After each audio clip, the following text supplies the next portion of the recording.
What is going on, guys? World from World Reviews here, and I'm back with my first best and worst ranking video of 2018. It's the first ranking video I'm doing this year so far. This is a video ranking video I've wanted to do the last couple of weeks, but I only want to do one review I haven't watched yet, which I actually did. But I want to rewatch a few of these films to see where they were ranked, if I would feel the same about them. And that is my ranking on all 9 of the 2017 Best Picture nominations, from worst to best. I'm basically ranking down the ones I like the least to the ones I like the best. So enough being around the bush, let's get started with this best and worst review of all 9 of the 2017 Best Picture nominations.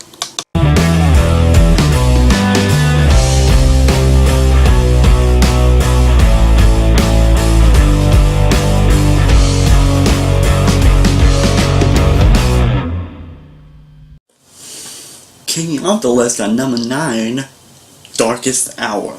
Now for most people this is definitely the weakest, of the best nominations, and they really can't steal away. This is one of the 2 of the best nominations that I really cannot see myself watching again. For most Oscar nominated films, usually I either like them, enjoy them, or love them, but I can never see myself watching them again due to how they are, how long they are, or certain subjects, or certain things about the films.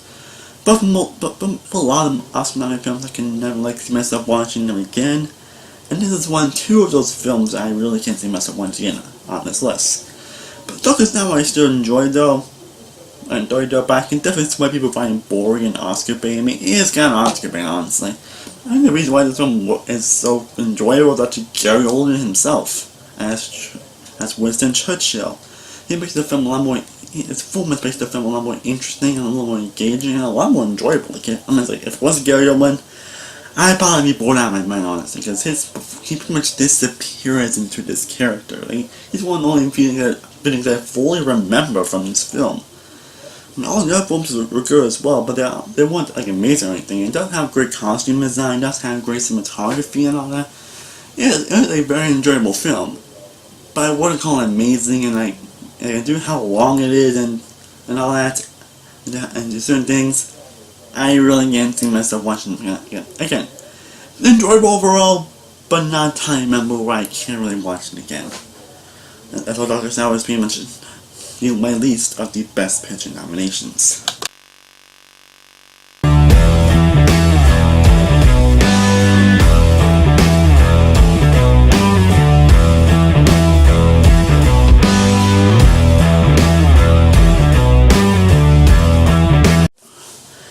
Give me number 8, The Post. And this is another Best Picture nomination that I really cannot see myself watching again, honestly, even though that is Steven Spielberg, which I think most of you know that Spielberg is my favorite director of all time. I think you know I freaking love Spielberg. And it is a really good film, everyone. If you want to know how I fully feel about this film, you can check my review right there, also on Molly's Game as well. But it's a really good film overall. It does have great performances from Tom Hanks, Meryl Streep, who I still don't think she got nominated. And she was great, but not Best Actress great, honestly. Again, just get thinking Molly's Game, Jessica Chastain shouldn't got nominated for that. Like, I'm surprised she hasn't got nominated, especially since Molly's Game got nominated for screenplay. Seriously? But that's for another day. Anyway, The Post itself a really good film. It does have a lot of very good moments and has some really great things to it. There are other performances from Sarah Paulson, Bob Odenkirk, and Bruce Greenwood and all that.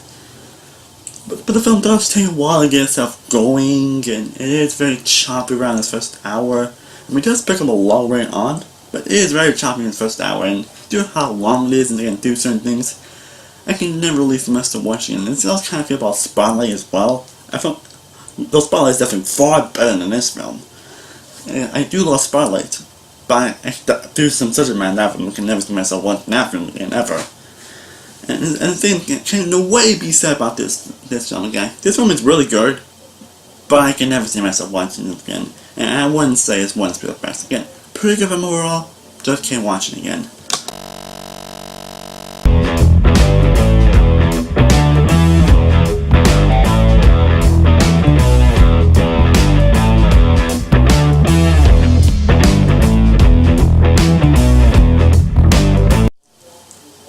get to the Best Picture nominations that I actually love and I want to can actually rewatch. And kicking off number 7, Lady Bird. This was a great coming age movie. Like, you guys know me, I'm honestly a sucker for coming age movies and all that stuff. Like, they're also my favorite films to watch, honestly. Honestly, I don't know what's about them, but there's something very intriguing me to watch. And this, while it's one of the very best, like most people saying, this is still a great coming age movie. There are some moments I definitely truly relate to. I can see what these guys were going through, honestly. I can truly feel what they're going through. It's a very relatable film for a lot of people. Saoirse Ronan did do a great job, and honestly, I'm not really complaining about her being Best Actress. Like, I don't say she should have nominated, but I'm not complaining, honestly. Same with Lauren Malcolm for Lane Burn, honestly. I think the only thing this film got nominated for was Best Director. I mean, this film was good on 20 standpoints, but I won't say it's like Best of the Year award. Yeah, this was more better on a writing or a performance standpoint. And 13 here is good, but the writing and the performances are what I remember the most out of Lady Bird. It's a very relatable, sweet, and heartwarming film that really is relatable to a lot of people that are going through this type of stuff. You know, I know a lot of people that don't really like Lady Bird and kind of hate it. But I'm sorry, this film is great. Man, it's a masterpiece like most people say it is, but it's still great nonetheless.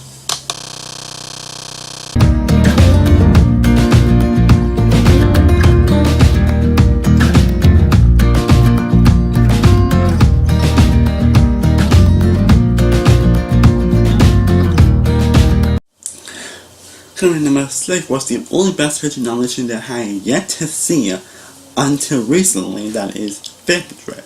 Yes, I finally saw Phantom Thread, honestly.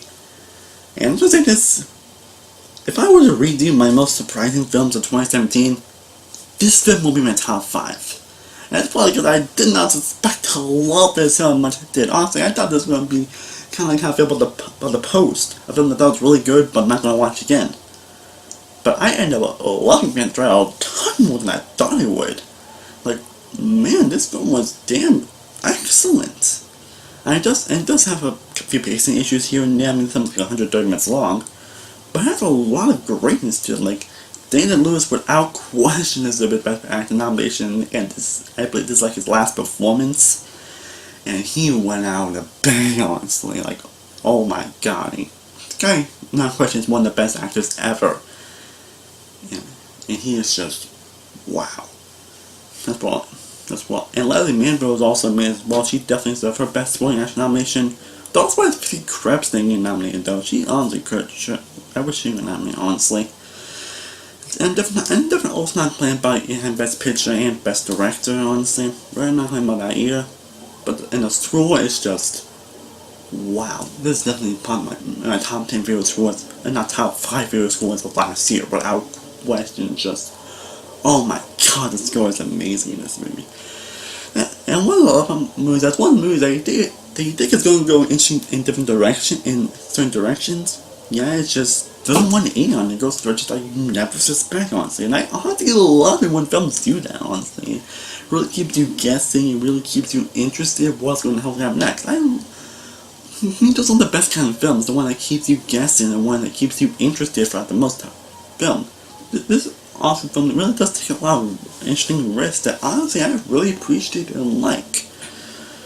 This film is also gorgeous as well, especially with also gorgeous in cinematography and costume design. Just, oh my god, I never expected to love Phantom Thread as much as I did. It's just, wow. Again, if I were to redo my top 5 most surprising, this film would be in my top 5, but it probably would be my number 4, honestly.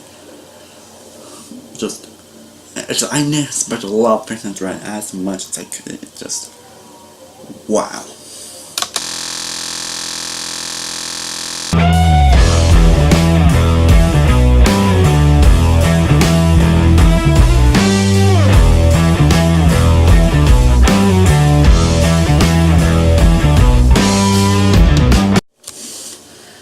Now we get to number 5, that is Call Me By Your Name. Now, a lot of people really do adore and love this film so much, and honestly, I don't blame them if they do. This film is actually damn excellent. And I actually did watch this film twice, actually. And I want to say I did like a tad bit less second time around. This film still has a lot of amazing things about it. Like, honestly, this film I would pop in like, all the time, because it's so long and has a lot of very slow and stressed out sequences. But the sequences are still engaging and interesting nonetheless, just do that. But I'll say I want to see myself watching again. I actually want to see myself watching like so many times and all that, so I'm like pop it in whenever I want to watch a movie and all that, if you guys get what I'm saying. Become My Name is definitely an excellent film, a great love story with Timothy Chalamet, Cypher Masleron, and Armie Hammer. There's great performances and great chemistry. It's also incredibly gorgeous. This film is so beautiful, and like on a visual and technical standpoint, this film is freaking beautiful and just freaking amazing to look at. Now the film has a lot of emotion and greatness to it, and also has a lot of relatability to it, which I didn't expect. So this, I'm not quite about the film for Best Picture, especially with Best Actor for Timothy Chalamet. He definitely was excellent in the film, and same getting nomination for Best Screenplay and Best Original Song for Mystery of Love. This film is truly amazing. I know a lot of people are going to read it, because I know a lot of people that do find this film very overrated, and I can definitely kind of understand why you might find it overrated, because how slow it is. I can know some things are kind of long and kind of feel like I stressed out. But I was still engaged and interested in this film nonetheless. It is just a beautiful film. And one I'm not going to watch like all the time or whatever, but this film's still excellent nonetheless. Become My Name is truly an excellent film, and it's just beautiful.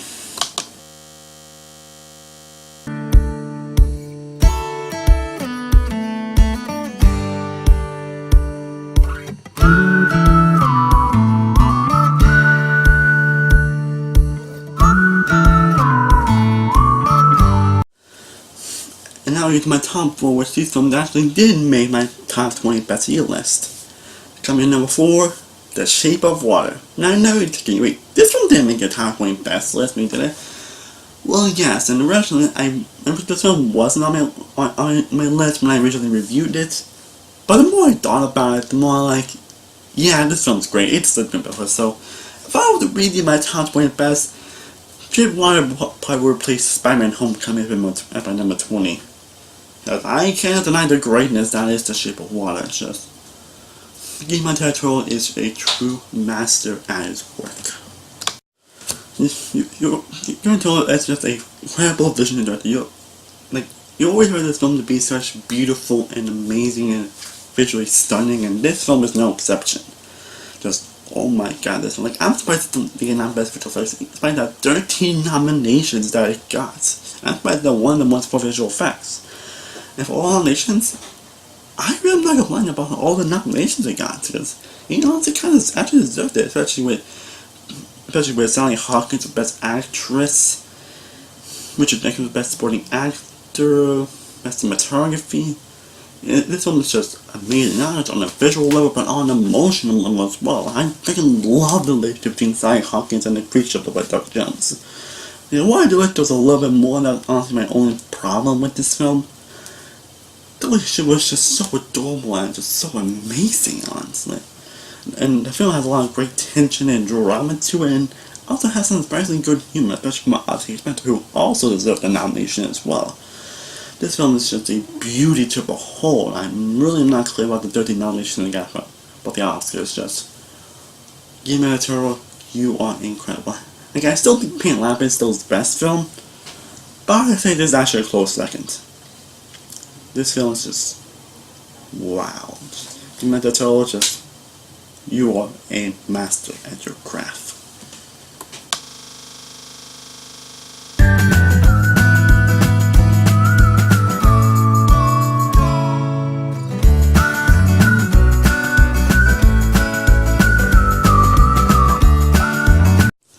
Coming in at number 3, we got Get Out! Get Out! Get Out. That's my number 3. What is to say about Get Out that really hasn't already been said about this film? This film has been praised across the board, and it really is hard to see why. well, this film was my, I believe, my number 13th best last year, and it really didn't want to see why this film is on my list. Just this film truly is amazing. It's not only great on the core level, but on a community level as well. Again, Jordan Peele looking Key Peele, and then making a film that's honestly very scary, but also very hilarious as well. Just, he actually has some very definite moments, and the moments that actually did make me think about certain things, which I give him major problems for, and I cannot wait to see what Jordan Peele does next. He definitely deserves his nomination for Best Director at the Oscars, without freaking question. The one thing that actually did surprise me is Daniel Kaluuya came nominated for Get Out. Like, he was great in the film, he was great in the film, don't not get me wrong. Best Actor worthy? Like, if you saw my reaction, I was like, wait, really? Really? Yeah, that was kind of my reaction, so, yeah. But anyway, yeah, Get Out is definitely very scary, funny, and very interesting creative time. I watched this film a lot since I saw my screening, and it never gets boring, never gets tired. This film is a very interesting and intriguing film to watch, and I learn more about it more I watch. Get Out is truly a great film. Definitely one of the best horror films released this decade. And Jordan Peele, I cannot wait to see what you do next as director. I cannot wait to see what you do next.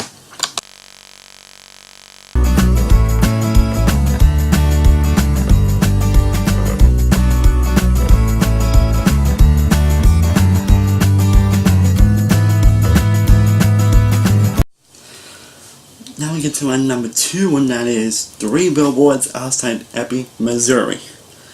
I was finally able to watch this film before I did my best of year list, because this one was ended up my number 11.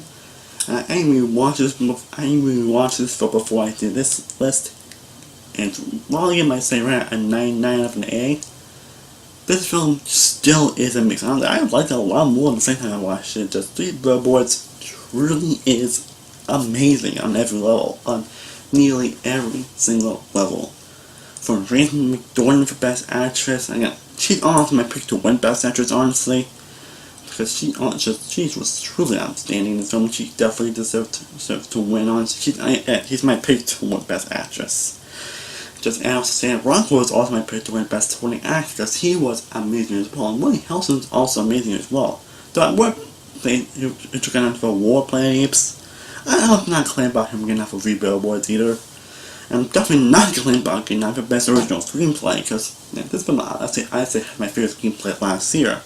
Martin Johnny, he is a master of his craft, and this film proves that he is amazing. This film is not only very dramatic, goes in directions that you never suspected would go, but it's also surprisingly very hilarious. It has some humor jokes that really actually did make us laugh, and that's something they probably shouldn't even be laughing about, but how the film was handled, it actually doesn't. And I give the film major props on that. And the story can be very engaged throughout. It goes in very different directions that I didn't expect. Like, I was like, damn, wow. I was pretty much looking for the majority of this film. Best film that just... And what is else about feedback was that hasn't already been said. This film truly is amazing. Is a film that I think will order a lot of people's best of year list, and for good reason. This film, I could definitely see myself watching a lot. Just, oh my god, 3 Billboards Outside Ebbing, Missouri. You're amazing, and Mama Donna, I cannot wait to see what is next. You are an amazing director. I do recommend seeing his other films in Bruges and Slam Psychopaths if you haven't already. And while his Slam Psychopaths is still his best film, this film's definitely a close second. Mama Donna, you are amazing. And you are truly an amazing director. Cannot wait to see what else you do next. 3 Billboards is truly an amazing film.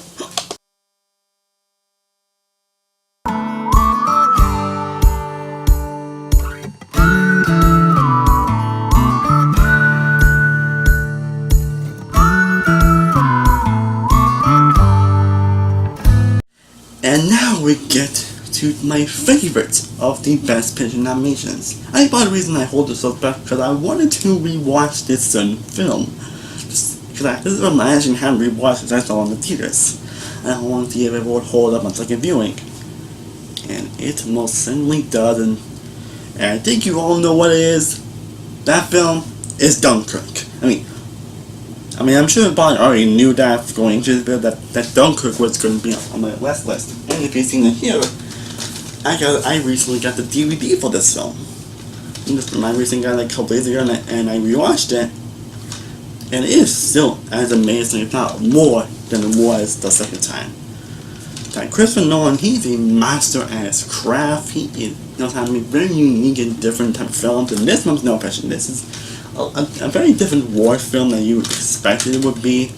And that's probably why a lot of people are probably disappointed or find some overrated. And I know a lot of people that really do find Dunkirk overrated. And I'm sorry, I don't get it. Man, I like some a lot more like that. This is a film that really is one of the most tense-type films that you ever seen. Just left me on the edge of my freaking seat while watching it. It really has moments of just wow, and just on the technical aspect, this film is amazing and pretty much the best of 2017, not the best I've seen it. Chris Nolan, he's an amazing director, and I'm super freaking happy he got a Best Director nomination. Like, I am so happy that he finally got the nomination that he truly and most definitely deserved. I am so freaking happy he finally got that nomination he truly definitely deserved. Like, oh my god. I don't want to give him the total win. I'm just happy he leaves back on people at least finally and Academy's finally recognizing how amazing Christopher Nolan is. And Hans Zimmer's score is also incredible, one of the best scores of last year. The acting is all around great, and while there isn't much character development, I know you can tell what Nolan was trying to do in certain things, and it definitely paid off in space, and he still cared about the characters, honestly. You can tell they were trying to do something different, and it most definitely paid off. Dunkirk is a true amazing. It's probably one of the best war films I've ever freaking seen, and it is without question my favorite of the Best Picture nominations. I hope you enjoyed my ranking of all 9 of the Best Picture nominations for 2017. Now I know what your ranking is. How would you rank all 9 of the Best Picture nominations from worst to best? Be sure to let me know down in the comments down below. Hope you enjoyed this video, and let me know our ranking videos you want me to do in the future. I will let me know your suggestions on any ranking videos, any movie rankings you want me to do in the future. Let me know in the comments down below. As always, thank you so much for watching. I truly do appreciate it. Be sure to like this video, be sure to share, be sure to subscribe, be sure to follow on my social media sites, all in the description below. I am Sam from Ranking-2017. I will see you next time, and stay cool and have a bad day. Peace.